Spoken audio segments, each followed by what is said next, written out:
Shabbat Shalom, everyone. I hope you're having a wonderful Friday. I'm Rabbi Cassi, and this is A Taste of Torah. So, what name would you give to a Torah portion in which we received the Ten Commandments on Mount Sinai? This week's Torah portion is arguably the most important of the entire year. Receiving the Ten Commandments is pivotal in our development as a people.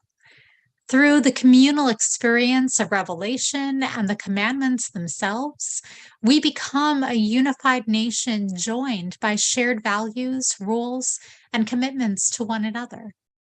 This week's Torah portion is not named for the commandments, or Mount Sinai, or for Moses who went up the mountain to receive them. Instead, it is named for a man named Yitro, a Midianite priest.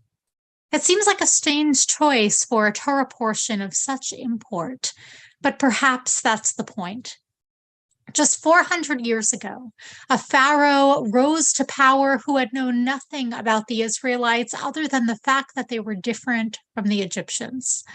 His xenophobia led him to classify the Israelites as enemies, when up until that point, they had been friends.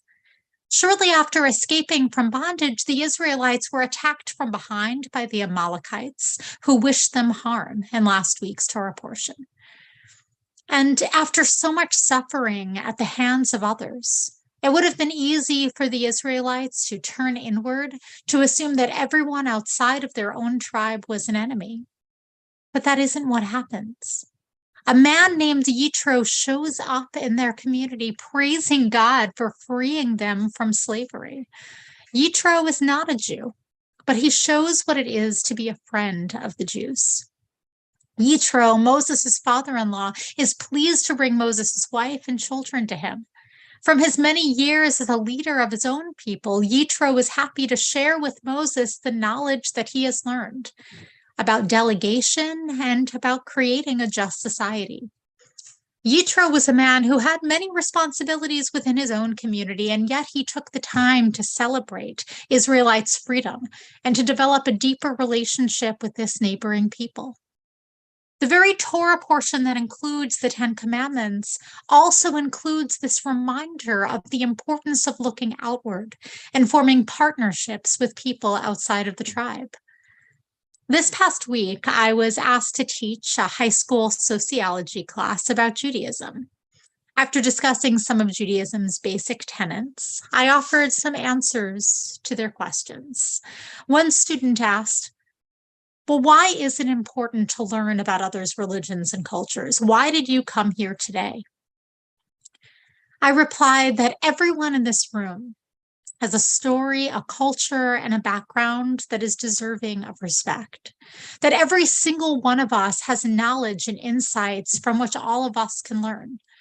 When we take the time to learn about one another's cultures and religions and backgrounds, we not only dispel stereotypes and hatred, but we allow our own lives to be enriched by the knowledge from one another. We find that we have so much in common. As I looked around the room, nods made it clear that students felt the same way. Interfaith work has always been and will continue to be a huge part of my rabbinate. I meet weekly with fellow clergy members in the fight against poverty, talking about issues of our time, finding ways to join together in creating the just and compassionate society which we collectively seek, and just getting to know one another a bit better. This week, as we receive the Ten Commandments, we are asked to delve deeply into our traditions, to renew our commitments to one another within the tribe of Am Yisrael, people Israel. But as we do, we simultaneously hear the call to make connections with people of different backgrounds and faiths. When we look at it this way, Yitro is not such a strange name for this Torah portion after all. I hope you have a Shabbat Shalom. I look forward to seeing everyone who will be here for our special dinner at 5:30 p.m. tonight and at 6:30 for our Story Shabbat service featuring some incredible students from Aleph and Bet. I wish you all a Shabbat Shalom.